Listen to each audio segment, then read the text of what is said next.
Φύλο, αστικός σχεδιασμός, Αθήνα. Πώς μπορεί να σχετίζονται όλα αυτά? Σήμερα θέλω να σας μιλήσω για την Αθήνα που ονειρεύομαι. Μια πόλη που θα νιώθουμε ότι μας φροντίζει και ότι μας βοηθά να φροντίζουμε τους γύρω μας. Τα τελευταία χρόνια η Ελλάδα βρίσκεται στην τελευταία θέση, σταθερά, στην Ευρωπαϊκή Ένωση σε σχέση με την ισότητα των φύλων. Παρουσιάζει μάλιστα τον χαμηλότερο ρυθμό προόδου σε σχέση με όλες τις υπόλοιπες χώρες. Ωστόσο, οι έρευνες μας δείχνουν και κάτι παράδοξο, το οποίο χαρακτηρίζει, θα λέγαμε, την ελληνική κοινωνία. Οι πολίτες της Ελλάδας νιώθουμε, πιστεύουμε, έχουμε την αντίληψη ότι η ισότητα των φύλων έχει επιτευχθεί σε πολύ μεγάλο βαθμό στη χώρα μας. Σύμφωνα με αυτή την έρευνα, μάλιστα, είμαστε σε μία από τις κορυφαίες θέσεις ευρωπαϊκά. Τελικά, άλλο νομίζουμε και άλλο είναι αυτό που πραγματικά συμβαίνει. Υπάρχει, θα λέγαμε, ένα αντιληπτικό κενό σε σχέση με το τι σημαίνει πραγματικά ισότητα των φύλων στην Ελλάδα και πώς μπορεί να εκφραστεί πρακτικά σε όλους τους τομείς της καθημερινότητάς μας. Σπουδάζοντας αρχιτεκτονική, χρειάστηκε να σχεδιάσω χώρους για την πόλη, λαμβάνοντας υπόψη τις ανάγκες, τις επιθυμίες ενός υποθετικού ουδέτερου χρήστη που θα χρησιμοποιούσε τους χώρους αυτούς. Σιγά-σιγά όμως άρχισα να ανακαλύπτω ότι αυτός ο φαινομενικά ουδέτερος χρήστης τελικά δεν είναι και τόσο ουδέτερος. Έχει συγκεκριμένα χαρακτηριστικά. Δεν είναι παιδί, δεν είναι έφηβος, έφηβη, δεν είναι ηλικιωμένο άτομο, άρα έχει μια μέση ηλικία, δεν έχει κάποια αναπηρία, είναι αρτιμελής, είναι υγιής, ούτε χρειάζεται να μετακινεί καθημερινά κάποιο άλλο άτομο σε αμαξίδιο ή καροτσάκι. Φαίνεται να είναι μέσης ή υψηλότερης κοινωνικής και οικονομικής τάξης και έχει τη δυνατότητα να χρησιμοποιεί γιοταχή.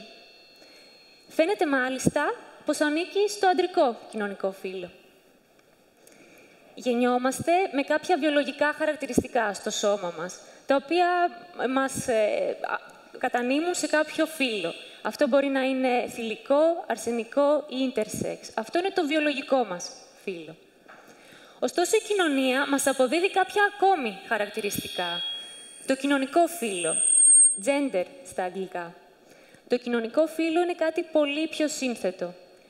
Είναι ένα πολιτισμικό προϊόν, το οποίο καθορίζει τους ρόλους, τις ευθύνες, τους περιορισμούς, καθορίζει το τι αναμένεται και τι όχι από τον καθένα και την καθεμία μας στο εκάστοτε κοινωνικό πλαίσιο.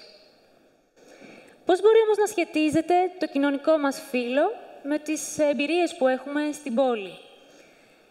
Ιστορικά, παραδοσιακά, έχει επικρατήσει, θα λέγαμε, ένα δίπολο που από τη μία συνδέει τον άντρα, το αρσενικό κοινωνικό φύλο, με τον δημόσιο χώρο της πόλης και την αμοιβόμενη εργασία, ενώ από την άλλη είναι η γυναίκα, το θηλυκό κοινωνικό φύλο, που έχει συσχετιστεί με τον ιδιωτικό χώρο, το σπίτι, και εργασίες φροντίδας, εργασίες μη αμοιβόμενες, οι οποίες ακόμη και σήμερα υποτιμούνται. Ίσως αυτός ο διαχωρισμός να σας ακούγεται κάπως στερεοτυπικός, κάπως ότι έχει ξεπεραστεί.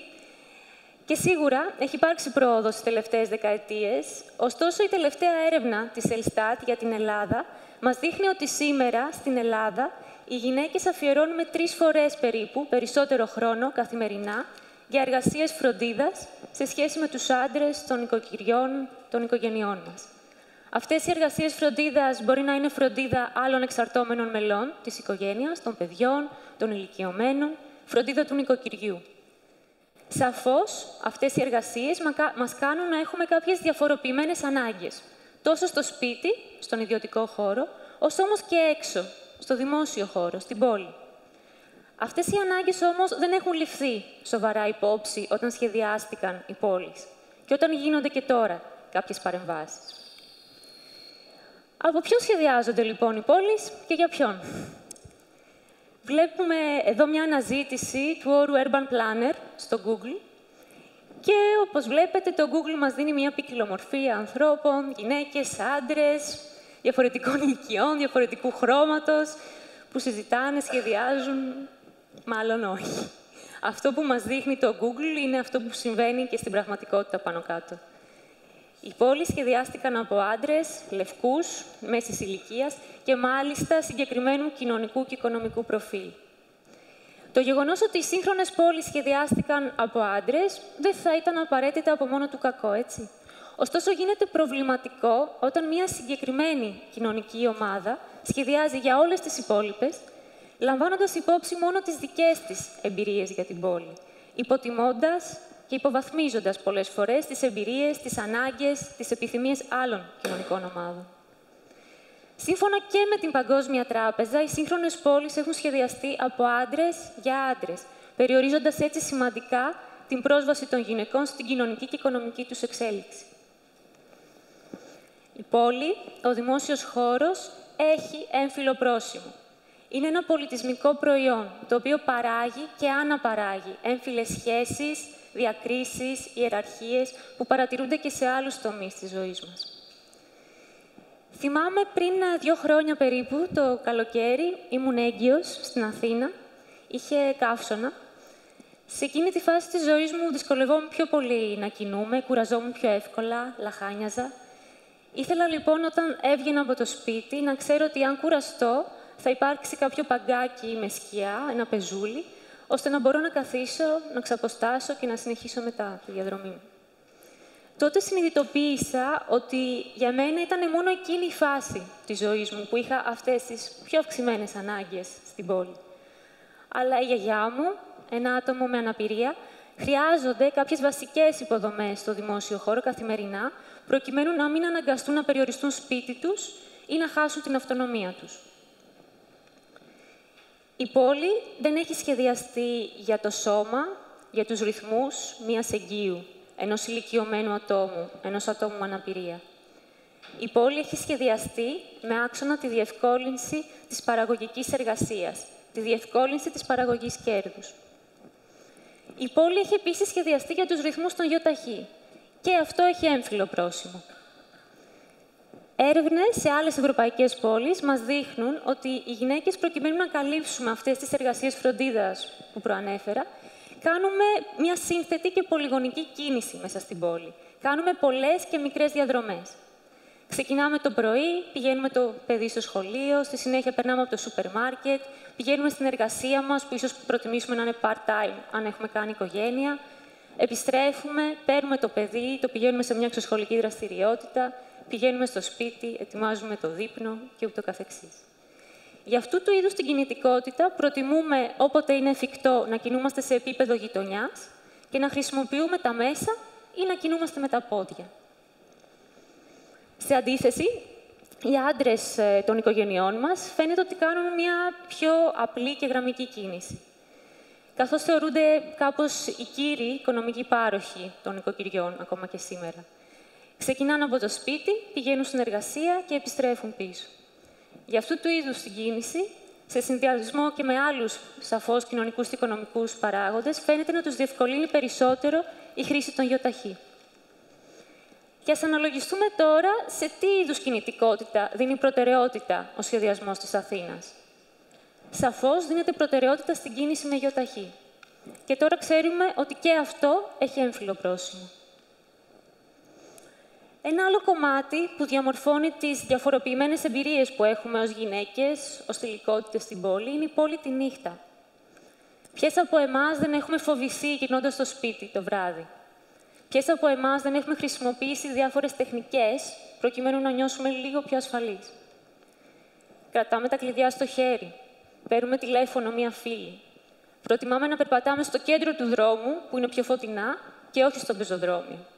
Επιταχύνουμε το βήμα μας αν νιώσουμε ότι κάποιος μπορεί να μας ακολουθεί. Όλες αυτές οι τεχνικές έχουν ενσωματωθεί στην καθημερινότητά μας, τόσο που πλέον δεν μας κάνουν καν εντύπωση. Ως γυναίκες, ως θηλυκότητες, αναγκαζόμαστε να προσαρμόζουμε τις διαδρομές μας, να προσαρμόζουμε τη ζωή μας στην πόλη, προκειμένου να νιώθουμε πιο ασφαλείς. Πολύ συχνά νιώθουμε ότι δεν έχουμε δικαίωμα να βρισκόμαστε σε κάποιες περιοχές της πόλης, ειδικά τη νύχτα. Τα σώματά μας αποτελούν στόχο για σχόλια, για παρενόχληση, ακόμα και για επιθέσεις. Το 2019 ξεκινήσαμε μία σειρά εργαστηρίων βιωματικής χαρτογράφησης της περιοχής γύρω από το Πάντιο, με τη συμμετοχή φοιτητριών και φοιτητών του Πανεπιστημίου.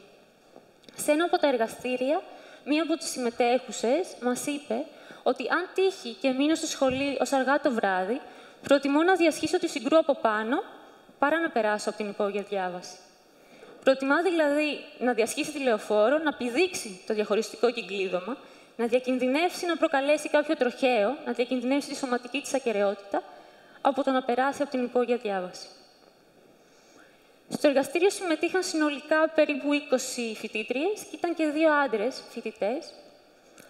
Αφού ολοκληρώσαμε το μοίρασμα, τις παρατηρήσεις μας, συζητήσαμε τις εντυπώσεις μας, ένας από τους άντρες φοιτητές μας είπε: «Συνειδητοποίησα ότι το αίσθημα φόβου στον δημόσιο χώρο δεν έχει να κάνει τόσο με το άτομο, όπως νόμιζα ως τώρα, αλλά είναι θέμα φύλου.